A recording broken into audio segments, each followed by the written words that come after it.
Brothers podcast, a Five Pillars of Mad Monolith production. Assalamu alaikum wa rahmatullahi wa barakatuh, my dear brothers, sisters, and the friends and the foes out there, and welcome to another episode of the Blood Brothers podcast with your host, Dilly Hussain, and my co-host, Aki Hussain. Assalamu alaikum, and it's good to be back.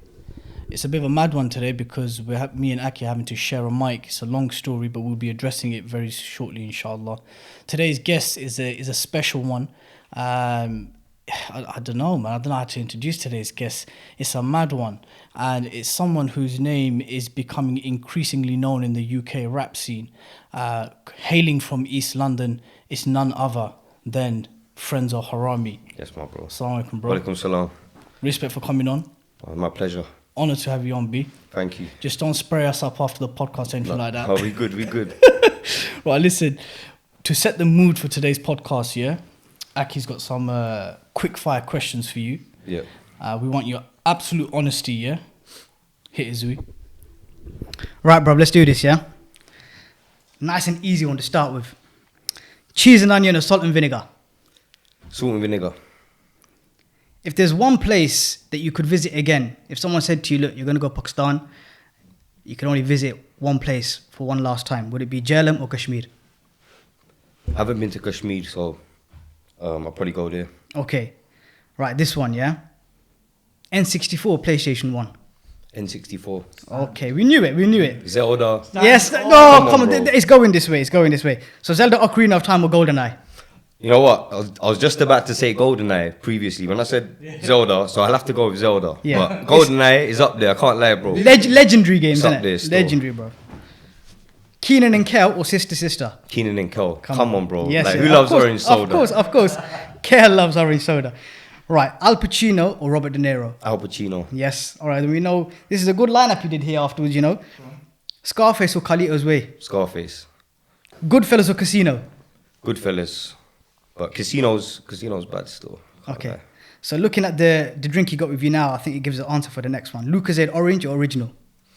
To be honest, 50 depends on the mood, innit? Depends on the mood. So what mood is the original mood? Original is like when you got like bare chest and like, you know what I mean? You need to get the Lucozade out. Yeah, Feeling a bit Bamar at the moment, get yeah. the original out. All right, if you had to settle somewhere outside of your hometown now, if you had to settle from outside of your ends now, and to choose between these two cities, Manchester or Bradford? Manchester. Because Okay. I know more people there. Sweet. That's why. Next one, same question. Right, Whitechapel or Upton Park?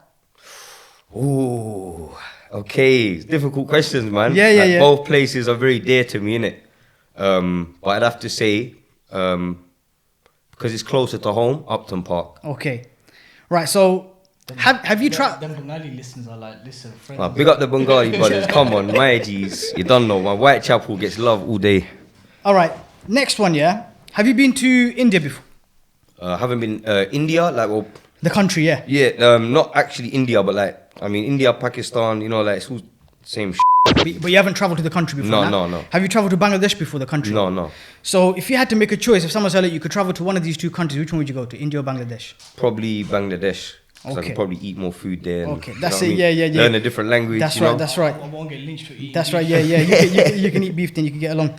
That's Okay, it. if you had to make a choice between Nomi, AK, or Jigger, who would it be?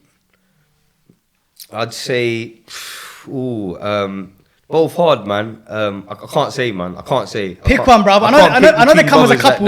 That's a political one. Friends was That's All a right, tough one, man. We let That's a that one tough slide. We let that one slide. Yeah, okay. that's a tough one. Ataullah Khan or Nasibo Lal? Nasibo lal. Okay. Halal or haram? Halal. Yes, Yeah. my All brother. day. Yes, my we brother. We try. Yes, yeah, absolutely. Last one, man. I got one more for you. You got one more. I got one more for you. The life of this dunya or paradise forever? Paradise, but I don't know, man. It's a long shot, but Nah. Inshallah, bro. We pray for you, Inshallah. bruv. Nah, inshallah. inshallah, everyone's got hope, my brother. if you know, if Allah gives me more time, then inshallah, we'll bro. see. But if I go now, then I don't know, man. It's not looking too good. No, I don't know. Tiny hands might have saved you, bruv. Inshallah. Right, listen, you know, we've had rappers on the show before, London rappers, and I know that the areas and the manners that they hail from is something that's very deep and personal to them. So, for example, we've had our dads, he's from Brixton. We've had Low Key, who's talking about his ends as well. I know that you're from East, right? Now, obviously, in London, you get certain areas which are very mixed, right? So you find crews up in South London who are very mixed. They got blacks, they got Arabs, all sorts. But then you start moving towards East, they become predominantly Asian, right? Whether it's Whitechapel, predominantly Bengali, you start moving more eastwards, they start becoming very predominantly Pakistani, right? When you have you grown up in them ends all your life? Yeah, I grew up in Waltham Forest, Yeah. Walthamstow. So growing up, there was, you know, a lot of Pakistanis growing up. It was quite a mixed area, to be honest with you. Up in there, Kale, Gorde as well. You know what I mean? It's quite mixed. My secondary school, I'd say up to halfway through secondary school, I was around predominantly Pakistanis. Yeah. And then I got kicked out of my first 2 secondary schools. Why? And then I don't believe that for a moment, bro. to be honest, it was just like stupid things, man. You know, just fighting and like, I was smart, I was intelligent, like boy, but like just, you know what I mean, just misbehaving. the wrong crowd, just misbehaving and just sort of leading other people astray. I think that's what was the most. I think that's what it was, in it being disruptive. Yeah, I think that was the thing. But yeah, my third secondary school, it was mainly Gordon at school, mainly white guys. And initially, when I first went there was a bit of like experienced a little bit of racism as well. You know, like on the sly ones. On the You know what I subtle mean? I mean, those same people would never dare say them things today. But back then, slyly. Give us an example of a subtle one. I mean, I don't know. Like, I can't really. It was just like just funny things, man. Even when I was younger, when I first went to prison, for example, I was 17, so I was quite young, and that was in Warren Hill. Yeah. So that was out of London. The jail was mainly white inmates. It was a YOY, so everyone's like under 18 there. Yeah. But yeah, even there, like first day on the main wing, people were shouting at the window, "Yo, what you in here for?" And blah blah blah. You know, new boy. And one of them shouted out, "You got caught with an ounce of curry powder." Okay. Do you know what I mean? Raw. So like, see, that made me go mad, and I lost the plot when he said that. You know, when you're young. But as an example, you know, those kind of comments, even in secondary school, and when I first went there, I was experiencing funny comments like that, which was, you know what I mean, different from, you know, because even in Waltham Forest, moving from one area to the other, you notice that even within the borough, there are areas where there might be more Pakistanis, or there might be more, you know what I mean, certain types of people. But yeah.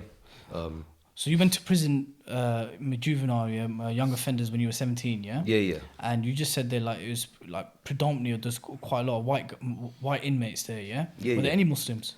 Yeah, there was. I mean, thing is, it depends on what prison you're in. It might be just on that wing. There might have just been, you know what I mean? I can't speak for the whole prison, but naturally, you know, some parts of the country, you do experience racism in prison. In London, obviously, there's a lot of Muslims predominantly. I mean, nowadays it's more different now. I mean, I'm talking like over 10 years ago. Do you get me? So now things have progressed. Even in the last 10, 15 years, things have changed a lot, you know. So I'd say, so now it's probably less so in it, but back then you could still see the racism, you know, even with the younger lot, you know. So do you have any good memories of?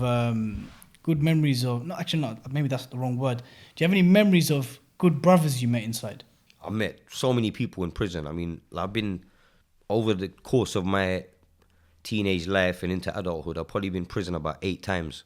So, you know, different prisons, different times, different sentences, and you meet a lot of people. And now I've had some, like, I wouldn't say no experience is bad if you take something from it. Do you know what I'm saying? Like, if you learn something, it's never a bad experience. And I have met, you know, all types of people, even though some of the times I didn't agree with what they did to get them in the prison or whatever. When you're in there, it's different. You know what I mean? You're not really watching that, and you see a different side to people. And I was even in prison with a few terrorists in Belmarsh, for example. And I don't agree with, you know, most of their ideology. The only thing we can agree on is that we believe in Allah. You know what I mean? Other than that, the stuff they were saying, you know what I mean? Like, it's mad, fam. I can't even go, like, I won't even go into it. Was it too Rami, yeah?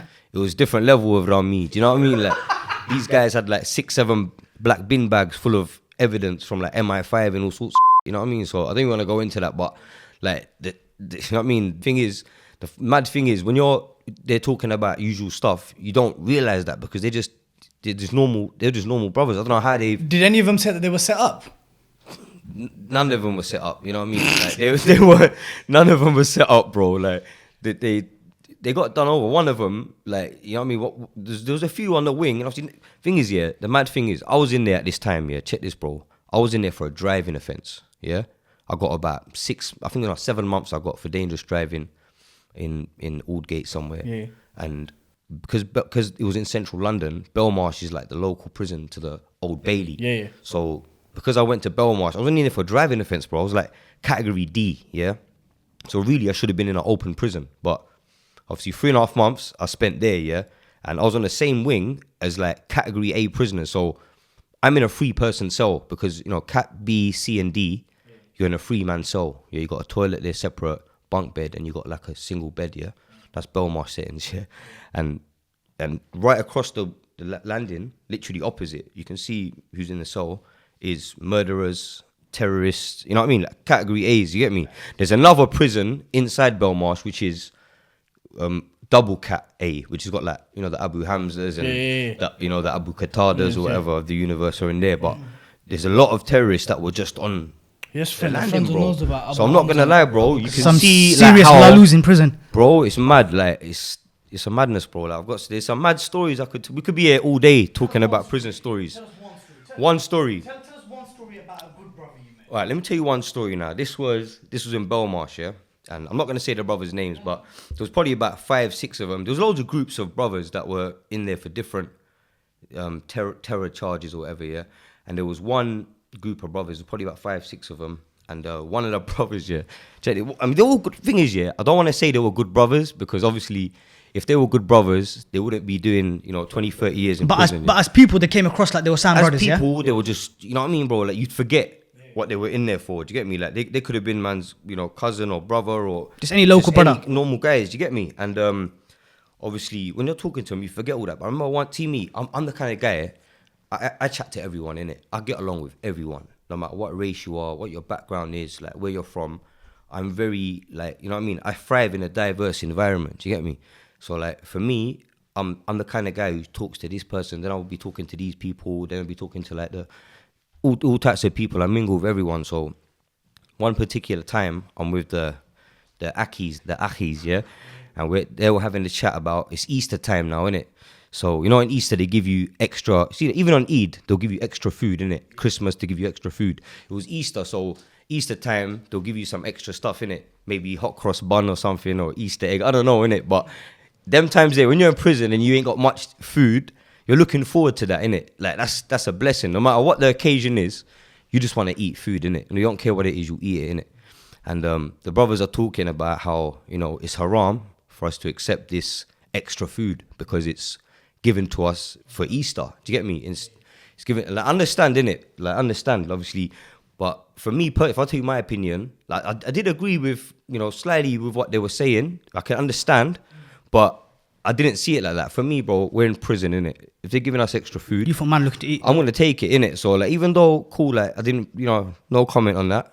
I thought, right, later on, I'm getting my hot cross bun, innit? Yeah? So check this now. Later on, time comes, dinner time, man's in the queue, yeah? Guess who's behind me? The brothers, yeah? So these times I'm thinking, shit. Like, now I'm in a dilemma, innit?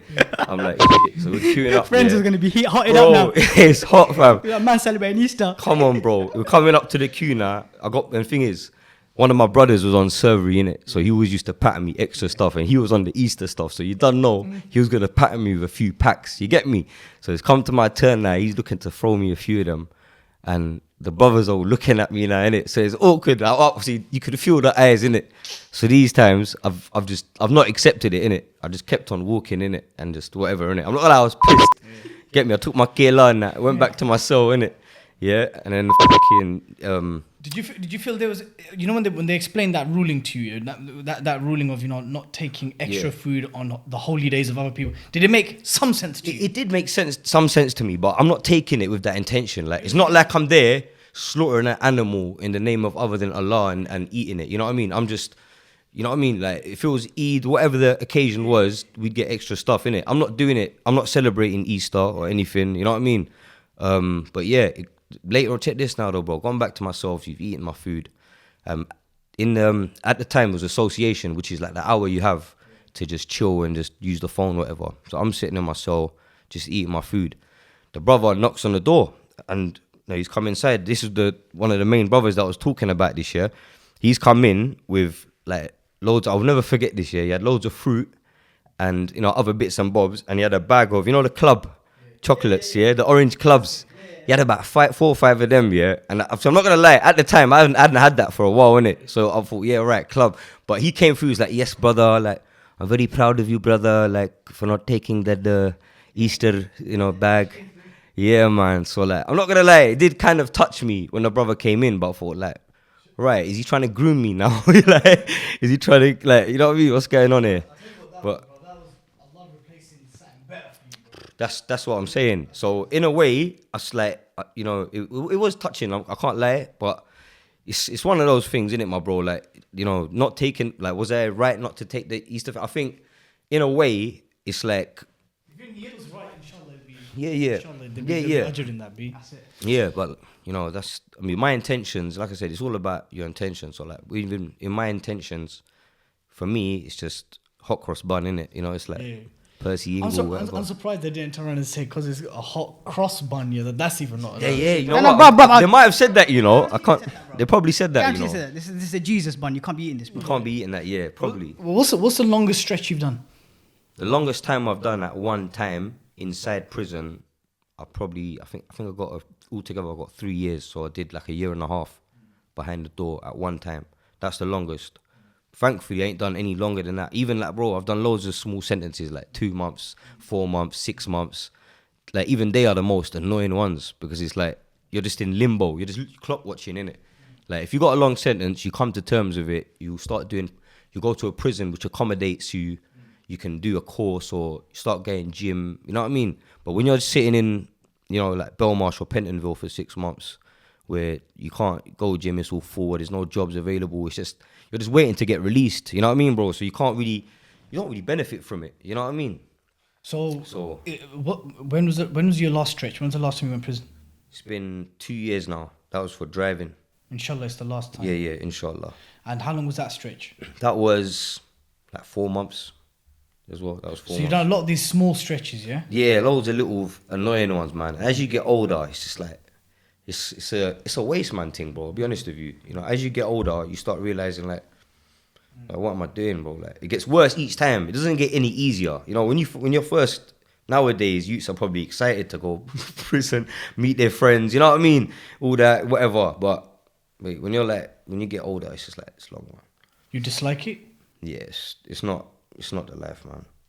I think I'd say I've been rehabilitated because the things that I was doing before, I'm not doing now. So, like, for me, it's worked because it's instilled that fear in me, innit? Where, right, if you drive this car without a license, you're gonna go inside. And it took me a while to learn that. I must have got done for driving disqualified about 4 times. So I came out from a driving offence. Month later, I'm driving. I get caught, and I'm not driving bad or stolen car or nothing. I'm just driving while I'm disqualified. Yeah. So right, 4 months, 4 months, each time 4 months. Even the last time, the guy didn't want to send me prison. It was the judge. It was a judge. Yeah, Jangabandasi. Yeah. My circumstance, I just came off my disqualification, so I wasn't disqualified.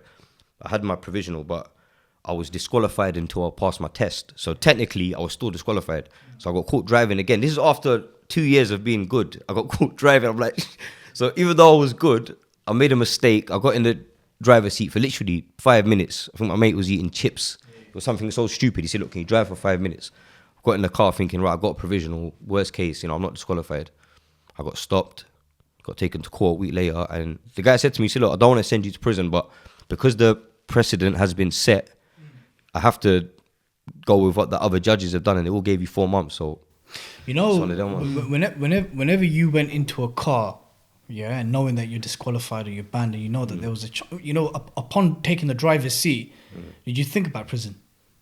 To be honest, the first few times I didn't, because you just thought you'd get away with it. I was so lost in the sauce. For me, I thought, right, if I don't drive, I can't make no money because I'm grafting. I have to drive, yeah, and for me, it's like, right, I will sacrifice doing a couple months in jail, but I'm gonna make, 2-3 grand in the day. It's a sacrifice, and when you get away with it, it's like you forget about it. Do you know what I mean? It's like the more you do it, you just forget about it until bam, you know, you're careless and we just get caught again. So for me, I can't lie, I've learnt my lesson. I think prison for me, it has worked. Just took a couple of stretches, yeah. Yeah, it's just long, man. It's just like if I went jail for 4 years for robbing a bank and I had £5 million put down, then I would do that time smiling. Or if you know what I mean, if someone violated a family member and I rolled out, even that, you know, I'd read my namaz 5 times a day. I'd use the time wisely and I'd smile all the way through it. But when you're in there for a waste man thing like driving or, you know, having, I don't know, man, having a bit of gear on you, whatever it is, it's just long, man. It's not. If you don't mind, It's not the one. I wouldn't recommend it. Before we move on to the next topic of discussion, if you don't mind me asking, and you're not obliged to respond either, my brother, you know that stretch that you did for 3 years, what was that for, Mal? That was for years, applying Class A. And what prison did you do the stretch in? One prison? No, I was moved around because I had other stuff going on at the time. Yeah. So I was moving around. So initially I got arrested. I was 17 when I got arrested. So I went to Warren Hill, which was a young offenders. How did that feel? Then- How was the first experience in prison? I'm not gonna lie, it was upsetting because the thing is, it was unexpected. Yeah, and the worst thing was, I'll never forget the day I got arrested. It was on Eid Day. Motto. Yeah, check this, bro. Like all throughout Ramadan. This is why, for me, this is when I stopped selling. After this sentence, I stopped selling heroin, you know, whatever I was doing at the time. I stopped selling that stuff because at the time it was during Ramadan. I was 17. I was out of London. Not going to go into the circumstances, but I was out of London, selling drugs out of London, and the place where it was happening was next to a masjid. Literally, what it was like a halfway house.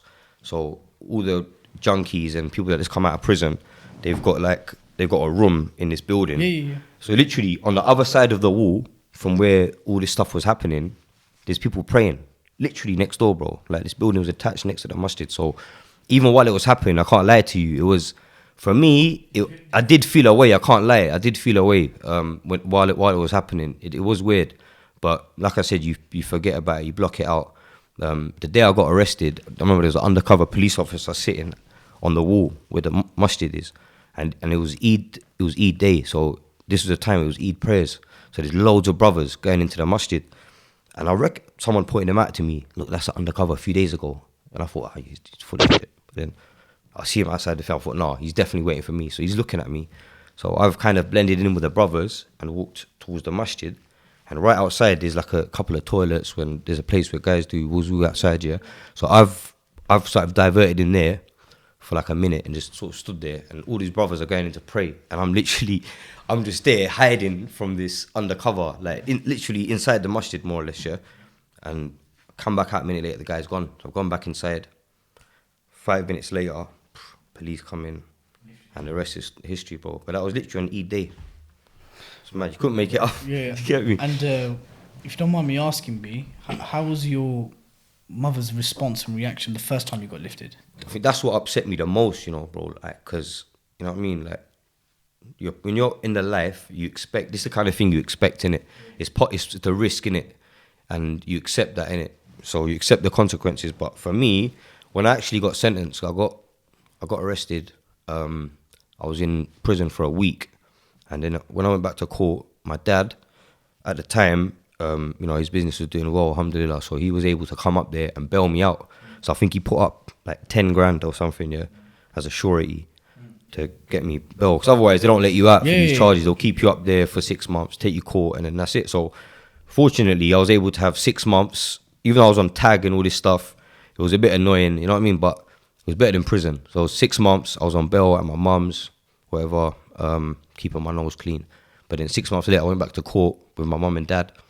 And that's when I got sentenced. Because it was a serious crime, even though it was my first offence, they had to give me a custodial sentence. Yeah. So, but I've seen my mum like cry when I got sentenced. That is what finally, I think, like hit me the hardest. You know what I mean? That's what actually made me cry. Seeing my mum cry. It's like the sentence itself is what it is. I'll do that sitting on the toilet. You know what I mean? It's nothing. But being away from mum and family, I think that's the worst thing.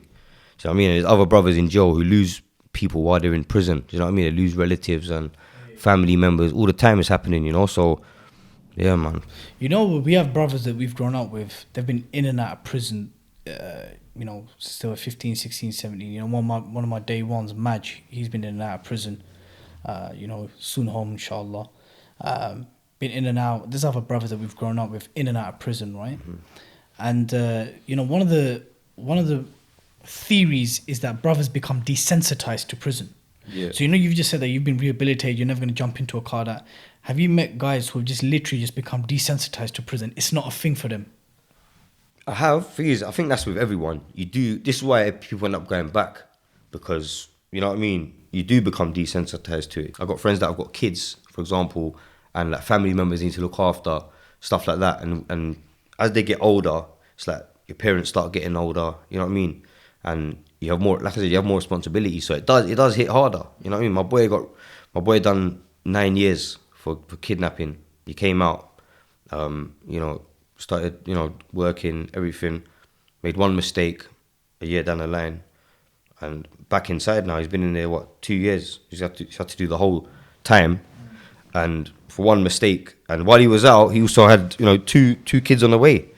So it's like, for him now, this time is going to be much harder than the last time, because now he's got 2 more kids to look after. So yeah, I think as you get older, I think the desensitized thing, like I said, it's not about going to jail, and it's not about being afraid of prison. It's about being away from people you love.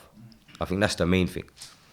And you know what, Frenzo, this is a good segue into the next subject here, which is, you know, you've spoken with quite a lot of detail on your experience of going inside and some of these specific charges and the things associated around it, friends, family, how you felt when you saw how it impacted your parents and things like that. So we know that you're a musician, you're a rapper, Frenzo Harami, and you know, you've gained a lot of popularity recently, especially for fans of UK rap and specifically within a specific community. Popularity / notoriety. Yeah, that's right. Yeah, notoriety, popularity, call it what you want, but people listen to your music. Yeah. And specifically the Muslim community, and within that community, the Asian community. Pakistani community. Yeah, the Pakistani community, the South Asian community, I would say largely. And there's something specific about the choice of music that people listen to, yeah? So like, I would find it, I don't know, I can't speak for everyone, but I find it very difficult to find someone who says, I specifically listen to this particular type of rap because the content fires me up. So when I hear about this type of crime or these specific, I like to listen to the specific lyrics in the crime. I think people listen to music because they like the music. Yeah. Everything that comes with it, the beat, the rap, the flow.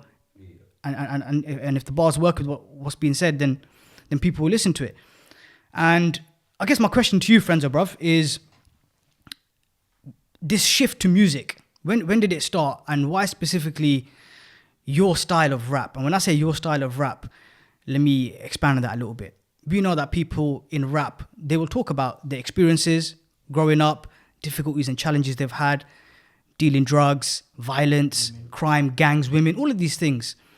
And I guess one of the criticisms that's come your way is that you're very bold, yeah? And there's not very many filters, if any, when you do speak about these things. Talk to us a little bit about that and how you've come to that. Well, firstly, in terms of my music, I mean, I make music firstly that I like. So when I'm producing a beat, it's a beat that I like, so it's sound that I like. That then obviously metamorphosizes into something different when I add lyrics to it, because a lot of people, like you said, they will listen to the music. Some people listen to the music because they like the beat, they like the Asian sample, the bass, or you know, whatever, they like the beat. Then when I put my lyrics on it, I'll be real with you, bro, I'm alienating a lot of people, a lot of fans that I could potentially be, you know, yeah, for sure, that could be listening to my music. That's right. Even if I cleaned it up, you know, I know this, you know, I'm not stupid. If I was clean from day one, firstly, then again, that's a different discussion, because firstly, would people listen to me if the music was clean? Okay, let me just add to that. Let me just add to that point. Yeah, it is common for rappers to talk about drugs, gang, violence, women. Yeah. Right. So you know, you're no different in that regard. I guess what makes you different to other rappers, even Muslim rappers, whether they're Muslim black, Muslim Arab, Muslim convert, even Muslim Apne. You know, we have Pac-Man, we have Shaker, them man, yeah. But there's something very, I don't even know what the word to say is about Frenzo's rap, which has It's very bold, isn't it? It's very bold. It's just, it's just I'm speaking my language, yeah. My language is obviously Upney Zaban, yeah, and mixed with street lingo. I'm actually, I'd like to say I'm educated, yeah, so I can switch it up, this is the way I speak, the way I speak. In music, I just keep it 100% authentic, so it's just the way I speak, it's dialect from the streets, because I mix it up with, lingo that you'd hear at home, that people hear every day. I think it does make it more realistic. It hits home, innit, for more people. I think that way, when but then again, like, I think saying, even saying the P word, you know what I mean? I'm not going to say it, but when Kale or Gore say it in their songs, it's fine, even it's played on the radio. It's, the title of the song, it could be that. Yeah. But when I say it, it's like, you know what I mean? Do you think that's because when you do drop those bars in Apni Zaban, in Punjabi and that, yeah, that the community has not really heard that before? Yeah, it's something new. Maybe that's what it is. I mean, no. Let me rephrase. They've definitely heard. Yeah, they've heard it, but not the way it's articulated like that. You know what I mean? Yeah. Not the way it's articulated like that, because I'll be honest. Initially, like I said, music's an expression. So for me, unfortunately, when I'm doing music, mainly I'm expressing anger, feelings of resentment or whatever it may be. Mostly, just at everyone, whoever. Talk to in me, general. no. I mean, my music. Then again, it's like my music is.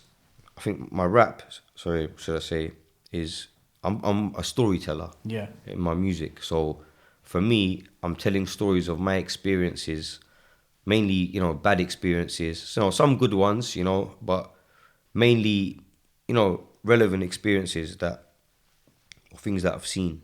It might not even been my experience. It may have been something that happened to someone close to me, but that's what I'm narrating. And you know what, you've put it well there in terms of trying to describe the language that you use specifically in your tunes, yeah?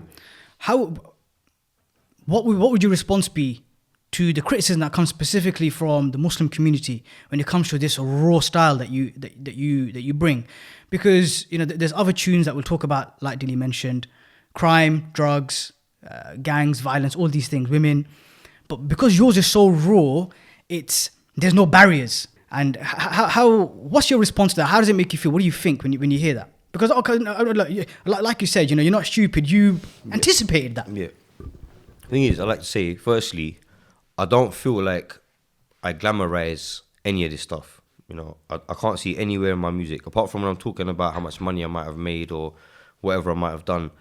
My music's not glamorizing anything. Like I've noticed something about the for the research for this podcast, when you don't really talk about watches, you don't really talk about garms, you don't really talk about cars. I'll be honest with It's you, not bro, a drip thing. anyone can talk about that. Yeah. Some rich kid. No, am I correct in my observation? No, you're right. Yeah, because you're not really the talking reason about why drip. is because someone who's born into a wealthy family, who lives in the suburbs in a big house somewhere, who had everything growing up, he could start rapping about having designer watches and clothes, because you know what I mean. But for me, I don't think that's really interesting, because loads of people have got watches and this and that. You know what I mean? Everyone's got that. Yeah. So me rapping about, I might reference things from time to time. Yeah, but it's not really a big thing. From what I heard in terms of the research. I'll be honest, those things don't really excite me. You might see me wearing chains and stuff now because I'm rapping, because other people are putting them on me, or because I'm encouraged to do it. But that's not really me, bro. Like I don't mind wearing a Primark trackie every day and just chilling. You get me?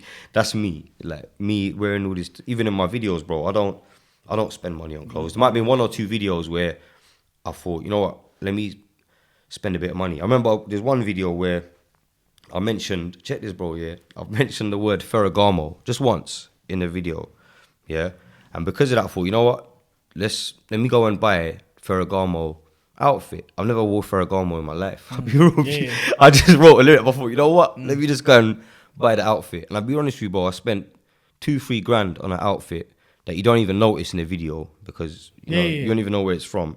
And it was a complete waste of money, my bro. That's why, if you look at my videos, I'm wearing Night 20, track 30 keys, pound night night track tracksuit keys, that, Adidas that I track got keys. that day from fucking JD JD or Sports Direct or something. Who gives a fuck? You know what I mean? Yeah. At the end of the day, for me, like I said, that doesn't define me as a person.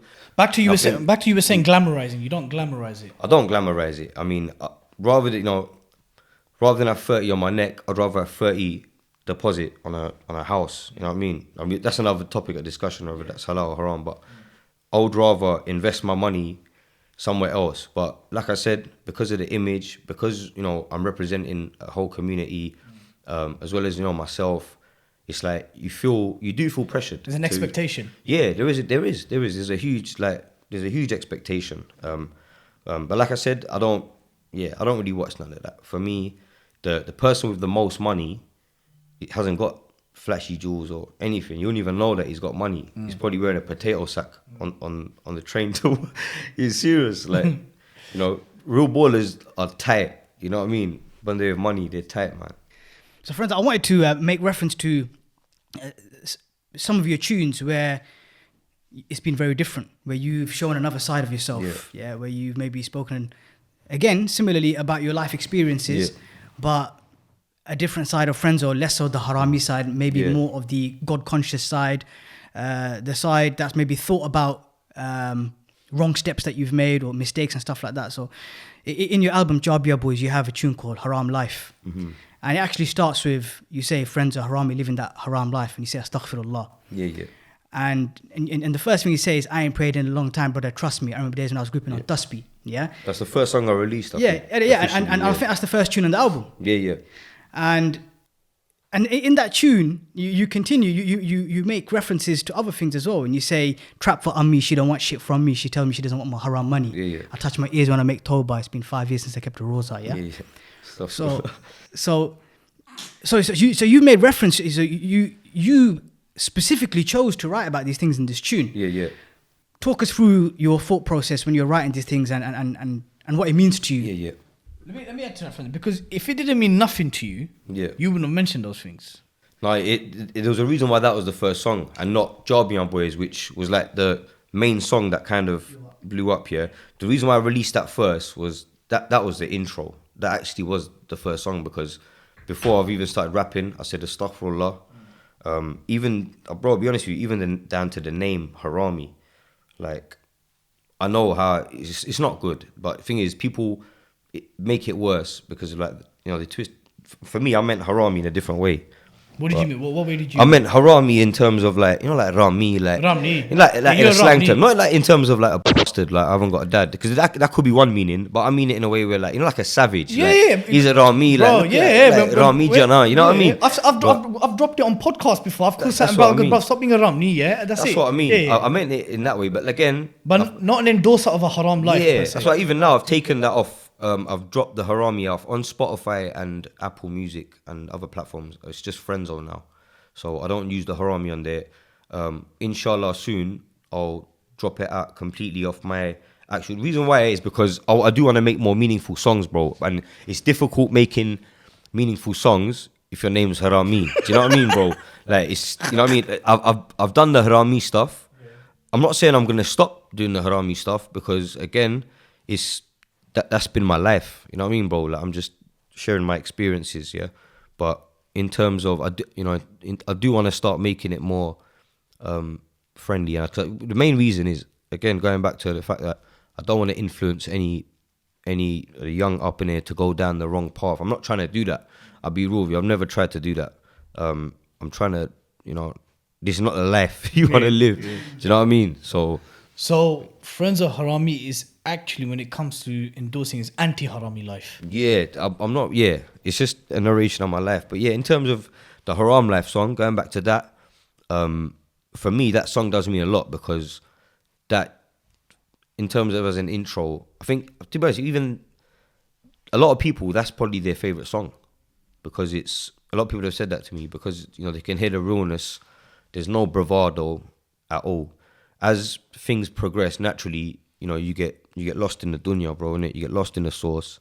It's back to Jahiliyyah. You're just, you know what I mean? You're trying to keep up with this, that, and the other, and then a bit of bravado comes in it. You know what I mean? But that song, there was no pride in that song at all. That song was the realness. Yeah, and and I'll be honest. There's one thing. I think it was more than 5 years since I kept a rosa when I wrote that, but I couldn't remember how long It was 5 years minimum, yeah. minimum 5 years. But yeah, since I have kept a rosa since, so Alhamdulillah. How was last Ramadan? it was good. The thing is, I didn't do music. I didn't do any music. I uploaded 1 or 2 things on my Instagram, but I didn't really do any music throughout the month. Like you said, bro, it's man try, innit? Yeah. It's the effort that counts, and inshallah that effort grows. If there was no effort, Frenzo, bro, that's when there's a concern. Yeah, and let me tell you something, bro. We've grown up with brothers. We've met some stone cold up near, yeah. And somewhere deep inside there's goodness, bro. Yeah. Somewhere deeper, and I'll tell you what that is. This is just my view. I could be wrong, but I say this to many Bengalis, Pakistanis, and Gujarati brothers. Yeah. I say, look, brothers. Generally speaking, when you look at our brothers who are on road, yeah. Wallahi, but just as a disclaimer, this isn't any kind of negative assessment of any other ethnic community. I'm talking about our India subcontinent, Bengalis, Pakistanis, Indians, yeah? And specifically, I'm talking about Muslims. I have found very rarely, friends, I want your views on this, that brothers who shop mall, they're on the trap, whatever they're doing, if you assess their family, they're not bad families. They don't come from bad parents, yeah? TK, the parents maybe should have given them more time, more attention. They should have had better company. Yeah. But very rarely have I met, brothers who've been inside, been in that life, right? People very close to us that we can say, you know what, they come from a bad family. No. Me, for example, I'm the only. I'd say don't get me wrong when I say it. No one's family is perfect. No one's family. No one. Yeah. And whether someone's no matter what, no one's perfect. But in my family, I'm the first one who's went to prison, got arrested. Literally from my mum's side and my dad's side. Literally, no one's been in trouble with the police. Everyone's got a job, alhamdulillah. Everyone's, been university or got a degree. Everyone does the right thing. I'm literally the only one, bro, who went down this path. So that's how, I'm living proof that that's not true. I come from a good family. Have you seen that observation elsewhere? Because I've seen bare brothers, I've asked brothers, okay, TK, did your dad ever deprive you of clothes or food? Nah. Yeah. Did your mum show you love? Yes. Did you go to masjid when you were young, done your alif bata, done the sipara, I did. Okay, then why did you do it? Because the life was good. The money was tempting. Some of the brothers were on it. It's the environment that we grow up, like we're a product of our environment as well. So I think that's what it is. Even me, if I didn't hang around certain people at a certain time in my life, my dad was busy at work at the time. Obviously, I'm going out with other people and getting led astray. It happens, it's something just like that. It happens, you meet 1 or 2 people and then, your life can go down the wrong way, so... Absolutely, and we've that, like you said, that's a common thread, that you make a certain decision, and then that snowballs into something else. Yeah. Do you know what I mean? But you may have had a lot of what you needed to avoid that path, but you make certain decisions, and then before you know it, you're knee deep. Yeah. I want to talk to you about Tiny Hands, yeah? And the reason, and look. Tiny Hands was a particularly powerful tune. Yeah, very powerful. Wallahi, it was. I remember you pinned your comment for that tune was this tune made me cry. And while I was doing the video, I actually had to pause it and walk out the room about 5 times because it's like, and the thing is, everyone forgets about stuff like, and even me, like I felt guilty myself that out here doing this and doing that, and then. You got brothers and sisters, literally, you got kids starving to death, literally. So, for me, even just watching that video, like I couldn't take it. For real, bro. Look, I remember when I watched it, bro. There's not a lot of things that make man cry, and to be honest, the running thread that will always kind of make me feel emotional, cry, is when I see atrocities that's happening to our brothers and sisters. And that video and the clips that you chose and the manner in which you ended as well, that particular clip of that mother who was in absolute bits at the the death of her baby daughter, it made me cry, and straight up. And I would struggle to understand how I wouldn't make a normal person that's got an ounce of compassion in their heart not cry or get close to it. I've got a baby girl who's about the same age as that girl who died in that video, you know, and it takes you straight to what you would feel like if you were in that mum's position, which is something that we should feel, you know. Otherwise, 100%. you know, these atrocities around the world won't be real to us unless we try to empathize. And you did that, you know. You made that tune, and you made some powerful references, and you said some powerful things in describing what Muslims are suffering, whether it's Palestine, Yemen, and other parts of the Muslim world. Talk us through, you know, what inspired you to make this tune specifically. To be honest, I can't remember exactly what triggered me to do it, but it was something that I've wanted to do for a while, because these issues, I do feel strongly about them, and I have done for a long time. It's not like, let's jump on the Yemen or Palestine bandwagon. Like, these things have been going on for a long time. It's just not shown on TV. And the only thing is, what can we do? It's like, I gave up. Even, you have to block it out, because let's be real, like, what can I do? Like, even like before music, I used to think, like, what can I really do? Cool, give charity. You know, I don't know how much that's gonna help. It's probably not even gonna put a slight dent in the problem. You know what I mean? I could give like £100,000 to charity. It's not gonna do nothing. Let's be real. Nothing's gonna happen. These things are still gonna happen. So it comes to a point where you just block it out. You know, you think, you know what? Let's stop listening to David Icke and Galloway and all these people, and stop worrying about it and just focus on what you're doing. But as soon as I got in a position where people would listen to me, I thought, right, let me speak up about it. And I did. And the thing is, no one listens, because it's suppressed by YouTube and the platforms we use. I think if you mention anything about Palestine or Yemen or any of these places, Anything political. I think the algorithm just blocks it out. That's what I realized, because I'm posting videos on Instagram, just stupid videos, and getting 50,000 views in a day. And I'm posting, you know, serious stuff on YouTube, and it's been 2 weeks and there's like 30,000 views on there. Do you know what I mean? So it goes to show, innit? You obviously, low key was someone who is a prime example of someone who rapped about very political stuff, called who was it? Called Bush or Obama a terrorist? It was Bush, innit? Yeah. Called Bush. That tune got taken down, terrorist. Exactly, you know, yeah. and even something he said, look, you know, these channels, YouTube, Facebook, Instagram, they're very politicized, and the way their algorithms work, they basically discriminate towards these particular issues. Definitely. Like, for example, Zuckerberg, he owns Instagram, he owns Facebook, ardent pro-Israeli, advocate. YouTube, Google, they're all you know, very in bed with governments and stuff like that. So you do think that it is something to do with algorithms and the way it works with these kind of issues, yeah? That's what I think. I suspect it is, from my experience. You know, when you look at the views on the analytics, just show it. You know, Yeah. The Tiny Hand song got demonetized. I was planning to give the money off that song to charitable causes, and even the money's demonetized. For I don't know why, because I used BBC and ITV videos Footage, on there, so that's on the news, you know. So there's no reason why YouTube should block it out, you know, like it's sensitive. When you look at some of the stuff on there, you know what I mean. But again, I mean, it makes you, as an artist, it makes me feel like, right, there's no point of talking about it, because I'm gonna talk about it, no one's gonna listen, it's not gonna make a difference.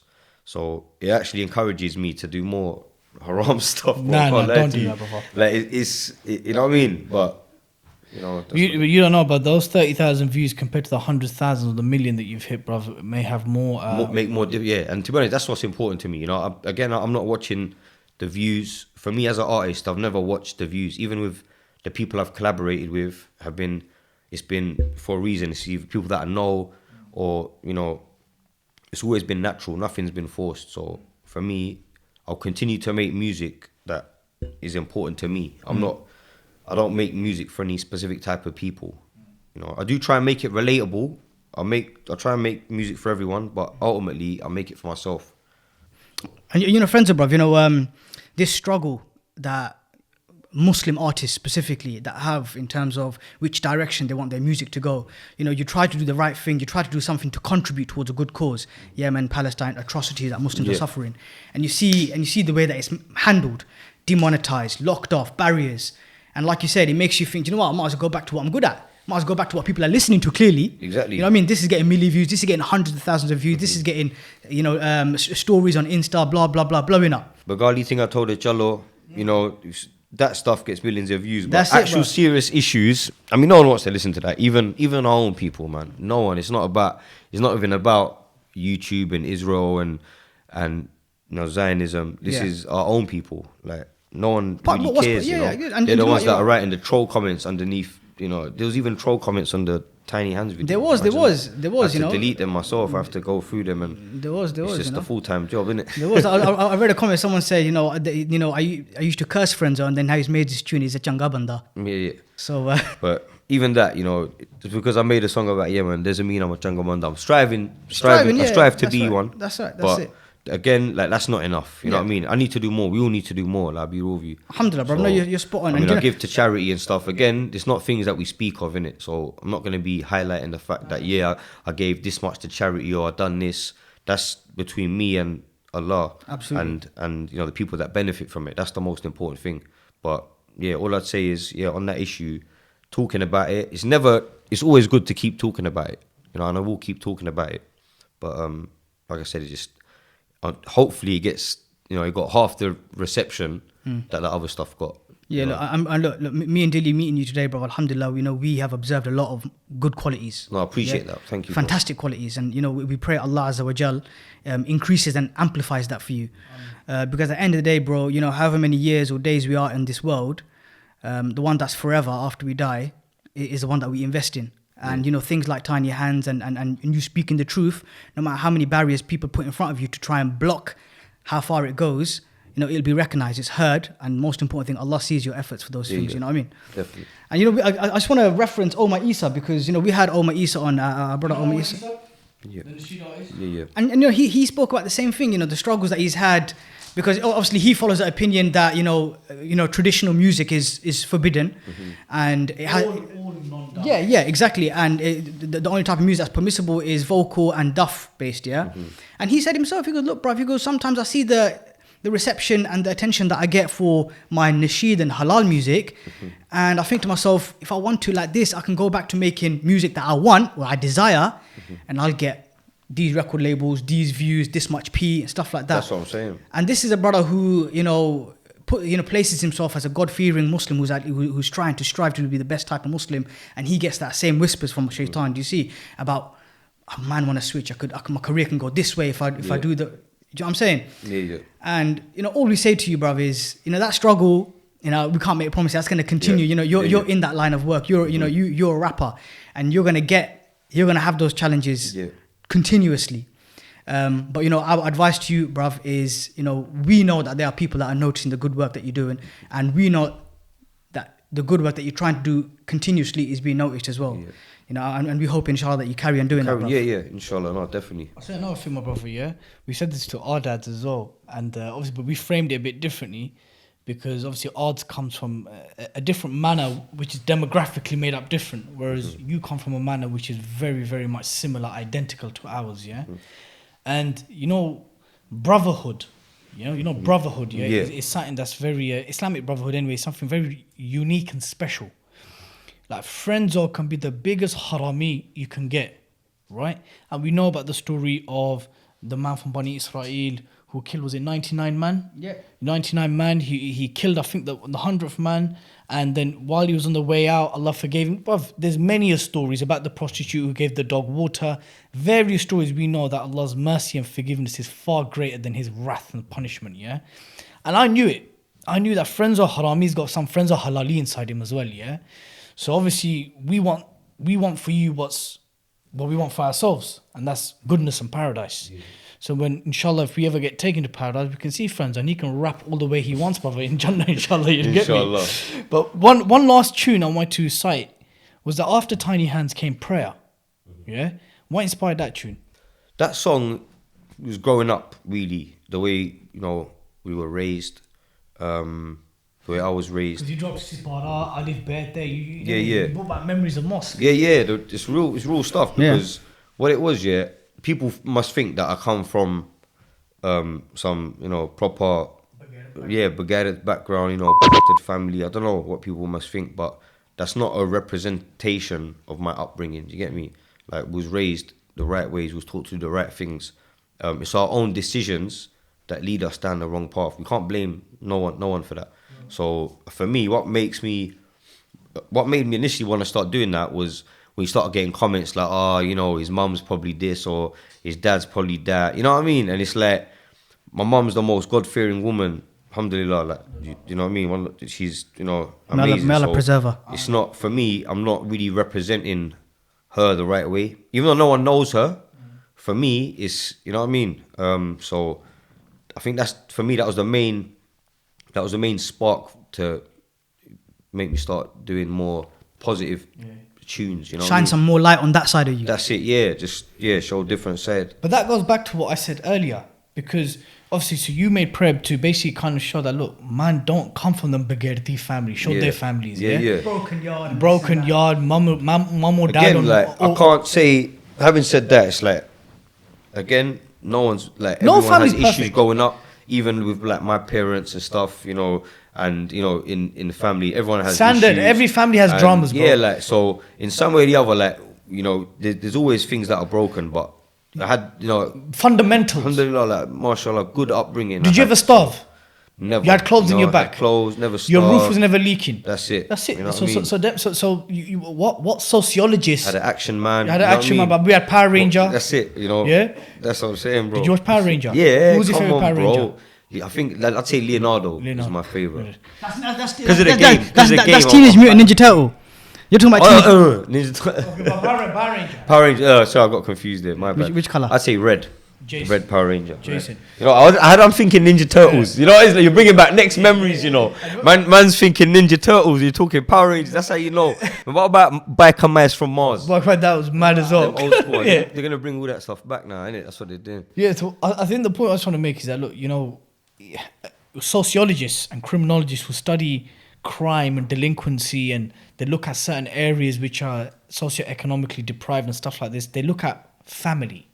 In Israel, sociologists always look at families. They think, okay, mum and dad divorced, broken, dad chipped. Okay, It don't make a difference. and what I have found, and again, this is a sweeping generalization. I've got no research or data to back it, but every time I've met a brother, Asian, Somali, whatever it may be, yeah, from various backgrounds, every time I ask them, did your mum and dad show you love? Yeah.